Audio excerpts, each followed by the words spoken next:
আজকে আমি রাতের রান্না তাড়াতাড়ি করে ফেলেছি, কিন্তু অনেক বড় জ্বালায় পড়ে গেছি। এই সময়টা এখন আমি কি করব কিছু ভেবেই পাচ্ছি না। আর এইদিকে রুহিও কিন্তু ঘুমিয়ে পড়েছে, আর তোমাদের দাদাভাই তো বাড়িতেই থাকে না। তো যাই হোক, একটা আইডিয়া চলে আসলো। কিছুদিন আগে একটা দিদিভাই আমাকে কমেন্ট করেছিল, আমি বিয়ের ছবি পোস্ট করেছিলাম, সেখানে কমেন্ট করেছিল যে দিদিভাই তোমার বিয়ের শাড়িটা আমাকে একটু দেখাও।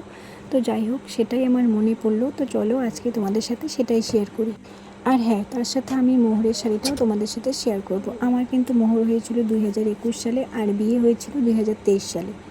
তো যাই হোক, চলো তোমাদের সাথে শাড়িগুলো শেয়ার করি। তো দেখো, এটা হচ্ছে আমার মোহর বা আশীর্বাদের শাড়ি বলতে পারো। এটা বিশেষ করে আমাকে ভাল লাগে হচ্ছে এর নিচের পাড়টা। তো শাড়িটা হয়তো ভালো করে রাখতে পারিনি, তার জন্য শাড়িটা একটু নষ্ট হয়ে গেছিলো। তো যাই হোক, শাড়িটা আমার বেশ পছন্দ।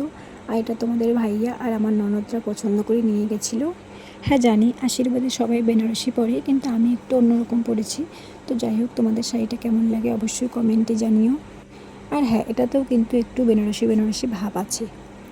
তোমরা আবার মনে করো না যে আমি শাড়ির ব্যবসা করছি, আসলে তেমনটা না। তো দেখো পাড়টা কি সুন্দর, তাই না? তো চলো এখন আমার বিয়ের শাড়িটা দেখাই। এই শাড়িটা যা ভারী কি বলবো।